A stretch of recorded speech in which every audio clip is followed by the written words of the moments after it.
Bonjour pour cette troisième vidéo.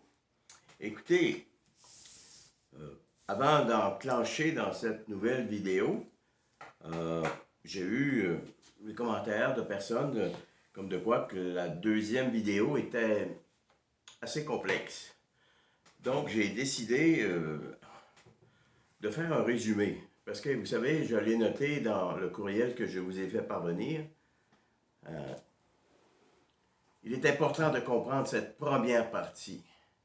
Ce sont les fondements de tout ce que nous allons voir ultérieurement et qui vont vous convaincre de certaines choses quand nous allons arriver à la méditation. Donc, il faut poser des assises solides, okay? Des bases solides. Donc, j'ai conçu un document que je vous ai d'ailleurs fait parvenir par courriel qui résume à peu près tout ce qu'on a dit. Et ce sont vraiment les fondements. Et je pense qu'il y a des gens qui sont visuels et ça va faciliter la tâche pour ceux qui sont plus visuels qu'auditifs, par exemple. Donc, nous allons prendre quelques temps. Après ça, nous allons poursuivre dans la vidéo normale, ok, la troisième vidéo. Mais nous prenons le temps aujourd'hui de bien camper les fondements. Donc, la semaine passée, si vous vous rappelez, nous avions élaboré à partir de la pyramide. Et ça en disait beaucoup.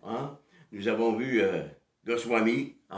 Avant, nous avions vu Carl Sagan dans une autre, avec son calendrier cosmique. Donc, nous allons poursuivre aujourd'hui et aussi revenir en arrière pour nous assurer que c'est vraiment bien compris.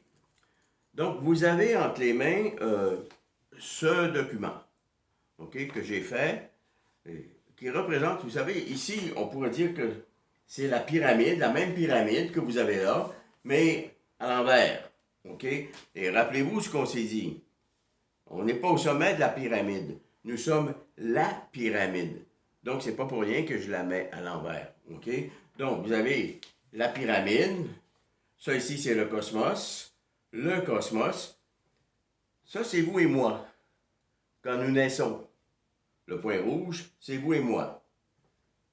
Et c'est pour ça que chez le peuple Yoruba, au sud Bénin, chez les Babalawos, les guérisseurs, on dit que l'enfant qui naît est plus proche du royaume des morts que de celui des vivants. Et le royaume des morts, si vous vous rappelez, c'est le royaume des ancêtres, le royaume des esprits. C'est la réalité fondamentale. C'est le champ énergétique, électromagnétique. C'est la conscience universelle. En fait, c'est tout ça, là. Donc, le cosmos, qui va vers l'infini en haut et aussi en bas, nous allons le voir tout à l'heure.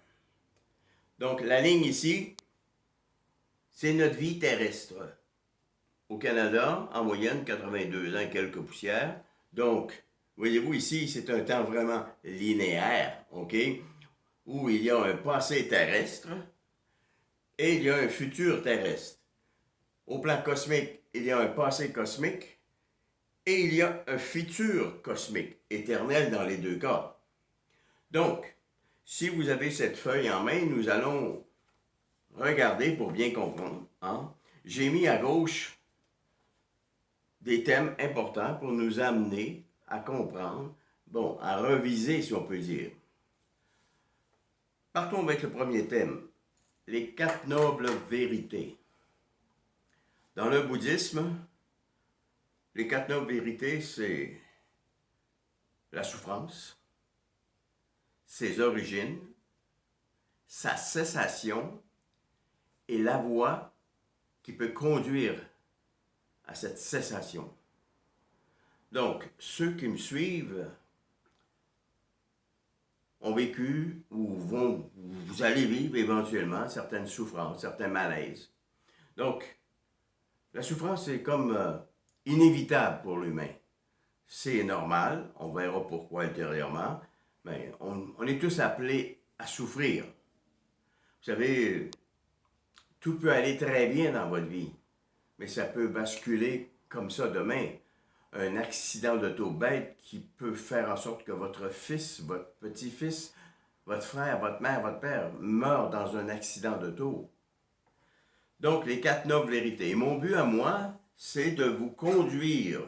Conduire, oui, on va souffrir, peu importe le degré de connaissance qu'on acquiert, de sérénité, de félicité, de sagesse, de maturité, peu importe le degré qu'on atteint, on va souffrir. Mais il y a peut-être une façon d'atténuer d'avance une souffrance qui pourrait nous emporter, nous rendre malades. Donc, les 4 nobles vérités, et ce que je vais vous enseigner ici, c'est la voie pour y arriver.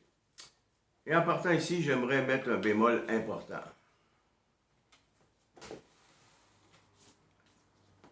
Ça ici, ce sont mes thèses de doctorat, de maîtrise. Bon, il y a beaucoup de choses là-dedans, beaucoup d'études. 15 années d'études universitaires.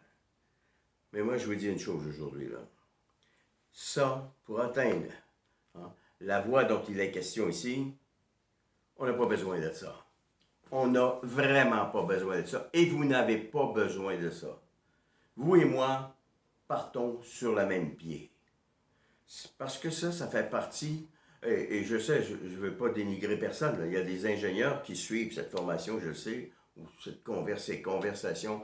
Il y a des médecins, il y a toutes sortes de monde, des gens qui sont formés en thérapie naturelle. Bon, je ne veux pas dénigrer ça, mais ça fait partie de la connaissance inférieure. Les 2 premiers niveaux de connaissance, sensible, intellectuel. Et ça nous amène à une certaine raison que moi j'appelle, et que le bouddhisme appelle aussi, en passant, illusoire, élémentaire, primaire, qui est très loin de la connaissance supérieure, pragmatique, intuitive, divine. Une raison véritable. C'est pour ça qu'on peut dire des fois, vous savez, sans méchanceté, qu'il y a des gens qui ont des doctorats, qui ont des maîtrises, mais ils raisonnent comme des pieds. Voyez-vous, ça ne procure pas la raison véritable, la connaissance supérieure. Donc, tout ceci pour vous dire que vous, comme moi, pouvez tendre vers une connaissance supérieure et y accéder même. Okay? Donc, les 4 nobles vérités. Donc, la voie pour y arriver, c'est pas compliqué. Il s'agit de désapprendre. On vous a inculqué toutes sortes de choses. On va en parler beaucoup de l'ego. On vous a inculqué beaucoup de choses, des croyances, des fausses croyances. Rappelez-vous, on vient au monde, on est jeté dans le monde, sans savoir dans quel monde nous allons tomber. Donc, on s'en va sûr de réussir notre vie, de faire les bons choix. Mais à la base, notre perception de la réalité, elle est fondée sur la non-vérité. Le tonnerre, c'est épeurant, la sexualité, c'est sale, l'amour, ça n'existe pas. Bon, à partir du passé terrestre qu'on nous a transmis, bien malgré eux, bien malgré nous. Donc, moi, je vais vous amener à désapprendre. Et aussi, ce que je vais faire, c'est, il faut faire pour avancer vers la connaissance supérieure, un certain appauvrissement au plan spirituel, de se débarrasser de certaines significations, d'aller purifier notre âme, en fait. Okay? Et ça, c'est la voie. Et c'est pour ça, d'ailleurs, qu'on dit « Heureux les pauvres en esprit, car ils verront Dieu, ou le cosmos, ou la réalité fondamentale. » Bon. Donc, la pauvreté ici, c'est strictement au plan spirituel. Le 3e point est important. Pour être, il faut avoir été. Rien ne peut naître du néant. Si tout pourrait naître du néant, écoutez, ça ne se peut pas. Le néant ne donnera jamais de matière, quoi que ce soit. Et un grain de matière ne donnera jamais un gramme de néant. Bon. Il faut avoir été. Et là, nous collons à ce que nous avons vu la semaine dernière. Ici, rappelez-vous, on pourrait mettre des noms. J'aurais pu mettre des noms. Sagan, Goswami. Hey, au mois de septembre, dans le calendrier cosmique, hein, au mois de septembre, les premières formes de vie sont apparues. Les bactéries, ainsi de suite. On est à quelque part là. Hein. Après ça, dans la dernière journée, à 21 heures, apparaissent les premiers hominidés. Hey, écoutez, là, il y a eu quelque chose avant. Oui, il y en a qui vont dire, oui, c'est mon père, ma mère. Mais poussez plus loin votre échelle d'observation. Et ça va changer votre compréhension. Oui, il y avait ça, il y avait ça, il y avait ça. Bon. Et ici, j'ai mis, c'est l'infini, là. C'est l'infini. Donc, pour exister, il faut avoir été. Et j'avais employé deux termes qui peuvent coller à notre image. On ne peut pas naître ex nihilo, du néant. On n'est pas causa sui, la cause de soi-même. Il y a quelque chose qui nous précède. Le cinquième point, j'ai mis le mot évolution dialectique. Nous avons parlé la semaine dernière de l'électron. Hein? Un noyau positif, hein? Des électrons formés de grains de lumière, de photons. Et là, on parle de lumière nouménale, on ne parle pas de la lumière de mes lampes, d'une chandelle. Hein? C'est vraiment, on entre dans une dimension où l'espace-temps n'existe pas. Rappelez-vous les exemples que j'ai donnés de l'électron. La vitesse, c'est fou, c'est hallucinant. Donc, quand je dis ici, hein, évolution dialectique, le cosmos a évolué de cette façon-là. Ah. Positif, négatif, du bien, du mal. Et on va voir que dans la vie, c'est exactement la même chose parce que le corps physique que j'ai, hein, oui, il y a un corps physique. Je peux le toucher, hein, il est là. Mais il y a aussi un corps énergétique qui est 100 000 fois plus volumineux. Ah bon? Et ce qu'il ne faut pas oublier, c'est que ici, ça a toujours fonctionné de façon dialectique et les électrons sont éternels. Donc, tout ce qui nous précède ici, hein, est éternel. Ce qui va suivre est éternel. Rappelez-vous, les quelques kilos de poussière, hein, qui vont rester, d'atomes de carbone et d'électrons, quand on va m'incinérer, ben, ils sont éternels. Ma conscience va se perpétuer. Donc, j'ai mis au point 6, réalité fondamentale. Donc, la réalité fondamentale, c'est ça ici. C'est toute cette partie-là. La réalité fondamentale, c'est le ciel théologique. C'est le royaume des ancêtres, le royaume des esprits, le royaume des morts. C'est le champ énergétique électromagnétique, la conscience universelle. Bon. Donc, ça, c'est la réalité fondamentale. Et Bouddha dit de la réalité fondamentale, elle n'est ni existante, ni non existante. Ni non existante. Écoutez, il y a un passé qui est là, qui perdure. Toutes les consciences, hein, sont là, se perpétuent à travers le champ électromagnétique de par les électrons qui les ont constitués. Donc, tout est là.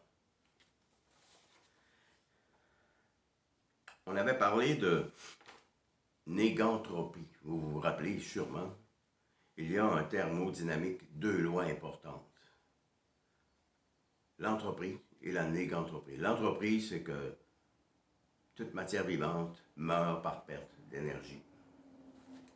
La négantropie, hein, contrairement à la matière qui meurt par perte d'énergie, l'esprit de la matière, c'est-à-dire, rappelez-vous, l'électron est le connaisseur élémentaire.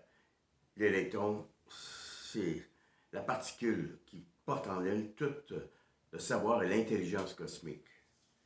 Donc, cette partie-là, l'esprit de la matière, croît en fonction du temps écoulé. Donc, c'est pas pour rien que l'homme d'aujourd'hui est ce qu'il est.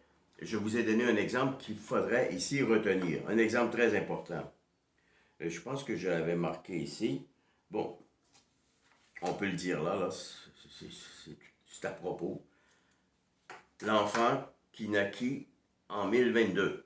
Imaginez un enfant comme votre neveu ou votre nièce ou votre enfant de 6 ans en 1022. Vous allez dire, ouais, il n'est peut-être pas beaucoup déluré.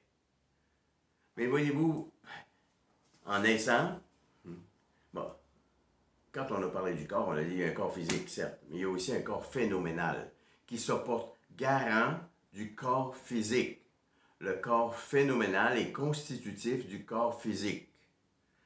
Donc, cet enfant-là arrive avec une histoire, hein? Si on le met ici en 1000, si on irait 10 000 ans plus loin, ben, écoutez, ce sera encore moins structuré. Donc, l'enfant qui est né en 1022 arrive avec un bagage, une histoire.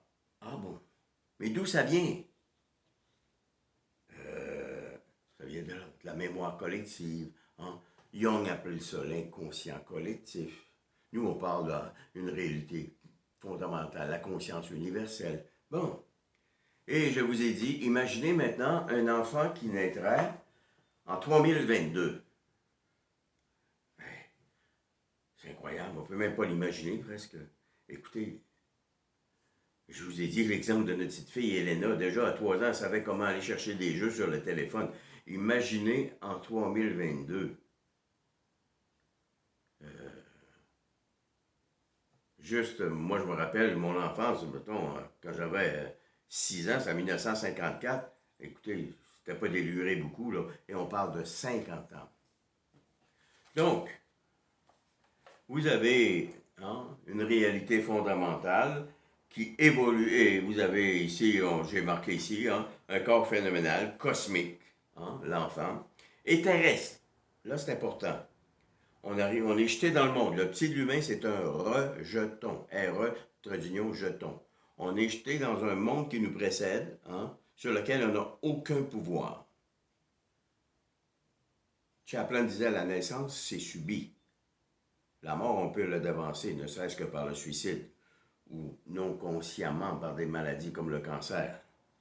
Donc, ici, corps phénoménal cosmique, on le comprend, et terrestre. Je vous ai donné un exemple ici, la semaine dernière, sur un ami à moi que je connaissais bien, à la retraite, un beau samedi soir, ils partent faire du vélo, tous deux juste retraités, des beaux enfants, des petits-enfants, et sa femme se fait accidentellement tuer à ses côtés. Dans l'année qui a suivi, il a développé un cancer dont il est mort. OK? Donc, voyez-vous, on a aussi un corps phénoménal terrestre qui vise, qui regroupe notre passé terrestre et notre futur terrestre. Cet homme-là c'est tout un passé qui venait de s'écrouler, là. All of a sudden. C'est en même temps un futur qui venait de s'écrouler. C'est sûr que c'est quelque chose de tragique, là. Ça lui a coûté la vie, à lui aussi. On a parlé enfin, il faut se rappeler ici que, rappelez-vous, je vous l'ai dit, la détermination de l'humain. L'humain n'est pas une roche dans un tas de roches. Non. La détermination constitutive de l'humain, c'est d'avoir à être. Je ne peux pas ne pas être. Nous sommes là. La seule façon de mettre fin à ça, c'est de cesser d'être, d'avoir à être, c'est par le suicide. Ou, partiellement, dans la psychose. Le psychotique, on appelle ça une inadaptation, il est privé d'adaptation avec le monde. Il est comme emmuré dans son intérieur, il se coupe du monde, il est dans son monde. Donc, la détermination catégorique de l'humain, c'est d'avoir à être. Ce sont nos relations qui nous font. Relations, on vient de le voir, passé, une belle famille, des enfants, la retraite, et aussi futur. Tout s'écroule. Enfin, j'ai mis le mot phénoménologie. Nous avons glissé quelques mots sur la phénoménologie. La phénoménologie, c'est la science des essences. Et les essences, c'est quoi? Les essences, c'est ce qui constitue l'immanence, l'intériorité de l'être. Tout ce qu'on a vécu. Vous arrivez à 30 ans, 35 ans, 40 ans, 50 ans. L'essence, c'est votre âme. Hein? C'est toutes les significations qui se sont agglutinées à votre être depuis votre conception. Donc, j'espère que ça éclaircit. Et là, je suis vraiment honnête quand je vous dis ça. S'il y en a qui ne comprennent pas, qui ont des questions, vous pouvez communiquer avec moi là, personnellement. Là. Envoyez-moi un courriel, posez-moi votre question. M. Potvin, à partir du graphique, une petite chose qui m'échappe. Il faut comprendre ça. C'est impératif.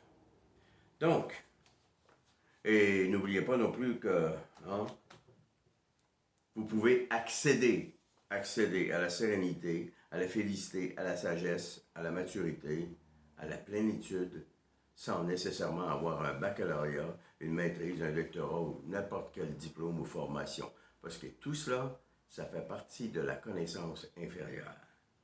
J'espère ne pas choquer personne quand je dis ça.